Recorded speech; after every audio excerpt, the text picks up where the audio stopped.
നമുക്കിന്ന് ഫേസിൽ ഒരു നാച്ചുറലായിട്ട് ഗ്ലോ കിട്ടുന്ന ഒരു ഫേസ് പാക്ക് നോക്കാം. ഇതൊരു ഒറ്റ തവണ യൂസ് ചെയ്താൽ തന്നെ നിങ്ങൾക്ക് റിസൾട്ട് കിട്ടുമെന്നൊന്നും ഞാൻ പറയില്ല. എന്തൊരു നാച്ചുറൽ പ്രൊഡക്റ്റ് ആണെങ്കിലും നമ്മൾ കണ്ടിന്യൂസ് കുറച്ച് നാൾ യൂസ് ചെയ്താൽ മാത്രമേ നമുക്ക് ആ ഒരു റിസൾട്ട് കിട്ടത്തുള്ളൂ. ഒരാഴ്ചയിൽ 3 തവണ വെച്ചോ അല്ലെങ്കിൽ ഡെയിലി യൂസ് ചെയ്താലും നമുക്ക് കുഴപ്പമൊന്നുമില്ല. അപ്പം നമ്മുടെ വീട്ടിലൊക്കെ എപ്പോഴും കിട്ടുന്ന ഒരു 3 സാധനങ്ങൾ വെച്ചിട്ട് നമുക്കൊരു ഫേസ് പാക്ക് ഉണ്ടാക്കാം. അപ്പോൾ നമുക്ക് ഈ ഒരു ഫേസ് മാസ്ക് ഉണ്ടാക്കാൻ വേണ്ടിയിട്ട് ആദ്യം വേണ്ടത് അരിപ്പൊടിയാണ്. ഞാൻ ഒരു ചെറിയ സ്പൂണ് 2 സ്പൂൺ അരിപ്പൊടി എടുത്തിട്ടുണ്ട്. അതിൻ്റെ കൂട്ടത്തിൽ നല്ല കട്ടത്തൈരും തേനും കൂടെ ആഡ് ചെയ്യുന്നുണ്ട്. അപ്പോൾ ഒരു സ്മൂത്ത് കൺസിസ്റ്റൻസി ആകുന്നത് വരെ നമുക്കിത് നല്ലപോലെ ഒന്ന് ഇളക്കി യോജിപ്പിച്ചെടുക്കാം. ആ ഒരു നല്ലൊരു പേസ്റ്റ് വരുമ്പോൾ ആകാൻ നേരത്തേക്ക് നമുക്ക് ഒന്ന് ഫേസിൽ അപ്ലൈ ചെയ്യുന്ന ആ ഒരു ഇതിലായി കിട്ടും. അപ്പോൾ ഏതൊരു ഫേസ് മാസ്ക് നമ്മളുടെ ഫേസിൽ അപ്ലൈ ചെയ്യുന്നതിന് മുന്നേ നമ്മൾ ഫേസ് നല്ലപോലെ ക്ലീൻ ചെയ്തിട്ടൊന്ന് ഡ്രൈ ആക്കി എടുക്കണം. നമ്മൾ ഇതിനകത്ത് ഉപയോഗിച്ചിരിക്കുന്ന 3 പ്രൊഡക്റ്റ് ആയാലും നമ്മുടെ ഫേസിൽ ഡാർക്ക് സ്പോട്ടൊക്കെ ഒന്ന് റെഡ്യൂസ് ചെയ്തിട്ട് സ്കിന്നിന് നല്ലൊരു ബ്രൈറ്റ്നെസ് കൊണ്ടുവരാൻ വേണ്ടിയിട്ട് ഹെൽപ്പ് ചെയ്യുന്ന പ്രൊഡക്ട്സാണ്.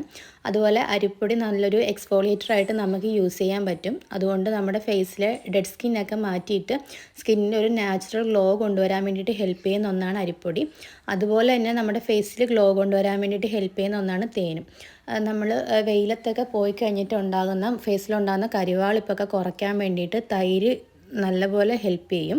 അപ്പോൾ 3 പ്രൊഡക്റ്റ് ആയാലും നമുക്ക് നമ്മുടെ ഫേസിലുണ്ടാകുന്ന ഏജിങ് പ്രോബ്ലംസ് അതിനെ അതുപോലെ തന്നെ ഓപ്പൺ പോർട്സിനെയൊക്കെ റെഡ്യൂസ് ചെയ്യാൻ വേണ്ടിയിട്ട് സഹായിക്കുന്നതാണ് ഈ അരിപ്പൊടിയും പിന്നെ തൈരുമൊക്കെ. ഈ തേനെന്ന് പറയുന്നത് നല്ലൊരു ആൻറ്റി ബാക്ടീരിയൽ പ്രോപ്പർട്ടീസ് അടങ്ങിയിട്ടുള്ള ഒന്നാണ്. അതുകൊണ്ട് തന്നെ നമ്മുടെ ഫേസിൽ കൂടുതലായിട്ടുണ്ടാകുന്ന ബ്ലാക്ക് ഹെഡ്സ്, വൈറ്റ് ഹെഡ്സ്, അതുപോലെ പിമ്പിൾസിനെയൊക്കെ കുറയ്ക്കാൻ വേണ്ടിയിട്ട് തേൻ നല്ലപോലെ ഹെൽപ്പ് ചെയ്യും. പിന്നെ നമ്മുടെ ഫേസിൽ കൂടുതലായിട്ടുണ്ടാകുന്ന ഓയിലിനെയൊക്കെ കുറയ്ക്കാൻ വേണ്ടിയിട്ട് ഹെൽപ്പ് ചെയ്യുന്ന ഒന്നാണ് അരിപ്പൊടി. അതുകൊണ്ട് തന്നെ നമുക്ക് പിന്നെ ആക്നെ പ്രോൺ സ്കിന്നിനൊക്കെ നല്ലപോലെ ഉപയോഗിക്കാൻ പറ്റിയ ഒന്നാണ് അരിപ്പൊടി എന്ന് പറയുന്നത്.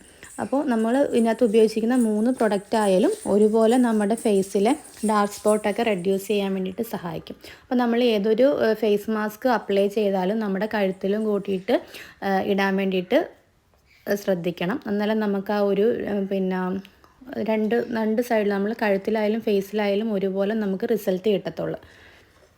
നമ്മളിത് വാഷ് ചെയ്യുന്ന സമയത്ത് ഒരു സർക്കുലർ മോഷനിൽ ചെറുതായിട്ടൊരു മസാജ് കൊടുത്തിട്ട് വേണം നമ്മൾ പിന്നെ ഇത് വാഷ് ചെയ്ത് കളയാനായിട്ട്. ഞാൻ പറഞ്ഞല്ലോ ഒരു എക്സ്ഫോളിയേറ്ററായിട്ട് അരിപ്പൊടി നമുക്ക് യൂസാക്കാൻ പറ്റുന്നത് കൊണ്ട് തന്നെ നമ്മൾ ഡെയിലി യൂസ് ചെയ്യുവാണെങ്കിൽ എല്ലാ ദിവസവും നമ്മൾ ആ ഒരു പിന്നെ മസാജിങ് കൊടുക്കേണ്ട കാര്യമില്ല. ഡെയിലി നമ്മൾ സ്ക്രബ് യൂസ് ചെയ്യുവാണെങ്കിൽ നമ്മളത് സ്കിന്നിനെ ഡാമേജ് ചെയ്യാൻ വേണ്ടിയിട്ട് ഹെൽപ്പ് ചെയ്യത്തുള്ളൂ. അല്ലാതെ നമുക്ക് ആ ഒരു സ്കിന്നിന് ഇമ്പ്രൂവ്മെൻ്റ് ഉണ്ടാകില്ല. അപ്പം നമ്മളൊരു ആഴ്ചയിൽ 2 തവണ മാത്രം ആ ഒരു മസാജിങ് കൊടുത്താൽ മതി. അല്ലാത്ത നമ്മൾ ഡെയിലി യൂസ് ചെയ്യുവാണെങ്കിൽ ജസ്റ്റ് നമ്മൾ നോർമൽ വാട്ടറിൽ ചുമ്മാ കഴുകി കളഞ്ഞാൽ മതിയാവും. അപ്പോൾ ഒരു 15 മിനിറ്റ്സിന് ശേഷം നമുക്ക് നോർമൽ വാട്ടറിൽ നമുക്കിത് കഴുകിക്കളയാം. ഇത് ഉപയോഗിക്കുമ്പോൾ നമുക്കൊരു ഫുള്ളായിട്ട് ഫസ്റ്റ് യൂസിൽ തന്നെ ഒരു ഫുൾ ഫേസ് ഗ്ലോ കിട്ടുമെന്നല്ല ഞാൻ പറയുന്നത്.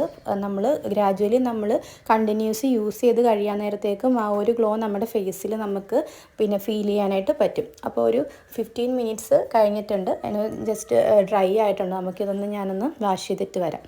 അപ്പം വാഷ് ചെയ്തതിന് ശേഷമുള്ള എൻ്റെ ഫേസാണിത്. ആ ഒരു ഇൻസ്റ്റൻ്റ് ആയിട്ടുള്ള ഒരു ഫേസിലൊരു ബ്രൈറ്റ്നെസ് നമുക്ക് ഫീൽ ചെയ്യാനായിട്ട് പറ്റും. അപ്പം കണ്ടിന്യൂസ് യൂസ് ചെയ്യുകയാണെങ്കിൽ മസ്റ്റായിട്ടും നമുക്ക് ആ ഒരു നാച്ചുറൽ ഗ്ലോ നമ്മുടെ ഫേസിൽ കൊണ്ടുവരാനായിട്ട് ഇത് ഹെൽപ്പ് ചെയ്യും. അപ്പോൾ എല്ലാവരും ഒന്ന് യൂസ് ചെയ്തിട്ട് റിസൾട്ട് നോക്കണം കേട്ടോ. മസ്റ്റായിട്ട് നമ്മളൊന്ന് കണ്ടിന്യൂസ് യൂസ് ചെയ്താൽ മാത്രമേ നമുക്ക് ആ ഒരു റിസൾട്ട് കിട്ടത്തുള്ളൂ.